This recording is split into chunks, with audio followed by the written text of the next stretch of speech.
சொந்த வீட்டில் தான் நாங்கள் உட்காந்துக்கிறோமான்றது இன்னும் எங்களால் நம்பவே முடியல. நம்ம சொந்த வீட்டில் இருக்கோமான்றதே. அதனால ரொம்ப சந்தோஷமா இருக்கு எங்களுக்கு ரொம்ப நன்றி. வணக்கம், என் பேர் அசோக். சொந்தமாக நான் வீடு கட்டணுன்றது என்னோட ஒரு 30 years ஆஃப் ட்ரீம். ஒரு ஓட்டு வீடு, குடிசை வீடுன்னு சொல்லிட்டு அந்த மாதிரி தான் இருந்தோமே. எங்களோட வாழ்க்கை அப்படி தான் இருந்தது. சின்ன வயசுலேருந்து ஃபேமிலிக்காக மட்டுமே வாழ்ந்தேன். அம்மாவோட ஆசை 50 வருஷம் கனவு ஒரு சொந்த வீடுன்றது. அதை நான் கட்டி கொடுக்கணும், அதை நான் பண்ணி கொடுக்கணுன்றது சின்ன வயசுலேருந்து எனக்கு தோணுன ஒரு விஷயம். ஸோ ரொம்ப நாளாக சொந்த வீட்டில் நம்ம கட்டுவோமா அப்படின்னு நான் சின்ன வீட்டு தான் இருந்தோம் ஸ்டார்டிங்லாம். நாங்கள் ஸோ அந்த சின்ன வீட்டில் இருந்து இவ்வளோ பெரிய வீடு வந்து நம்ம கட்டுவோமான்னு நாங்கள் நினச்ச காலம் போய் இப்போ நாங்கள் அந்த வீட்டிலே இருக்கிற ஸோ நிறைய கரெக்ஷன்ஸ் வந்து நாங்கள் சொல்லினே இருந்தோம். ஸோ நாங்கள் இது சரியில்லை, இதை மாற்றி கொடுங்க, அதை மாற்றி கொடுங்க, எதுவுமே வந்து நோ சொல்லாமல் இல்லை சார் பண்ண முடியாது அப்படின்னு சொல்லாமல் எல்லாமே கஸ்டமர் சாட்டிஸ்ஃபைட் ஆனால் போதும் சொல்லி அவங்க அட்ஜஸ்ட் பண்ணி எல்லாமே வந்து பண்ணி கொடுத்தாங்க. ஃபைனலாக இந்த வீடு வந்து முடிக்கிற வரையுமே வந்து எல்லாருமே வந்து ரொம்ப சப்போர்ட்டாக இருந்தாங்க. ஹாய், என் பேர் சரவணன்.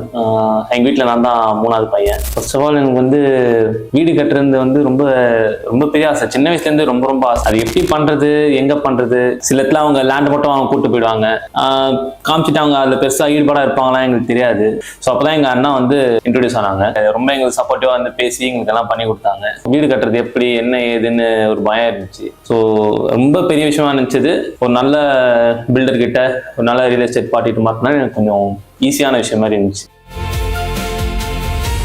சின்ன வயசுலேருந்து ரொம்ப கஷ்டப்பட்டு நாங்கள் வந்தவங்க தான். எங்களுக்கெல்லாம் சொந்த வீடு இல்லைன்றதுலாம் வாழ்க்கையில் நடக்குமான்றதே தெரியல. பேங்க் லோனில் தான் இஎம்ஐல தான் வாங்கணும். சரி வாங்கிட்டு நாங்கள் சரி 2 வருஷம் ஆயிடுச்சு. 2 வருஷம் கழிச்சு சரி எப்படியா நம்ம வீடு கட்டணும்னு ஆசைப்பட்டோம். சரி வீடு கட்டணுன்றது மாதிரி ஆஃபீஸில் போய் நாங்கள் பேசலாம்னு சொல்லிட்டு போய் பேசணும்னு அவங்களும் சரி எல்லாத்துக்கும் ஒத்துழைப்பு கொடுத்தாங்க. எங்களுக்கு எல்லாமே டக்குன்னு முடிச்சு கொடுத்தாங்க. பேங்க் லோன் ஆஃபீஸரும் சரி எல்லாமே டக்குன்னு முடிச்சு கொடுத்தாங்க. சரி நாங்கள் வந்து அவர்கிட்டயே நாங்கள் பில்டர்ஸ்கிட்டே நாங்கள் எல்லாம் கொடுத்துட்டோம். அவங்க தான் பண்ணாங்க, எல்லாம் செஞ்சாங்க. சொந்த வீட்டுல தான் நாங்க உட்காந்துக்கிறோமான்றது இன்னும் எங்களால் நம்பவே முடியல. நம்ம சொந்த வீட்டுல இருக்கோமான்றதே. நாங்களே சில டைம் திடீர்னு யோசிச்சு பார்த்துக்கோம், நம்ம வீடாயுதுன்னு சொல்லிட்டு நாங்களே நினைச்சுக்கிறோம்.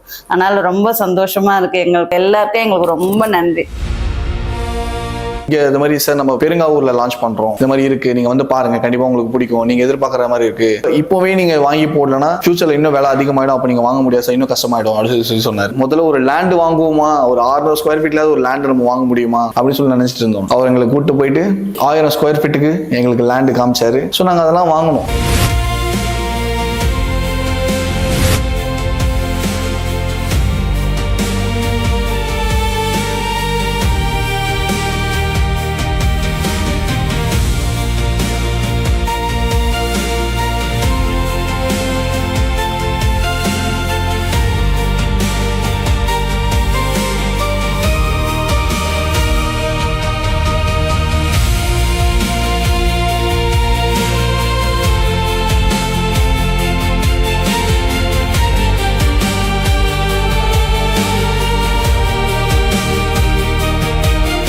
நாங்கள் சாதிச்சிட்டோம்.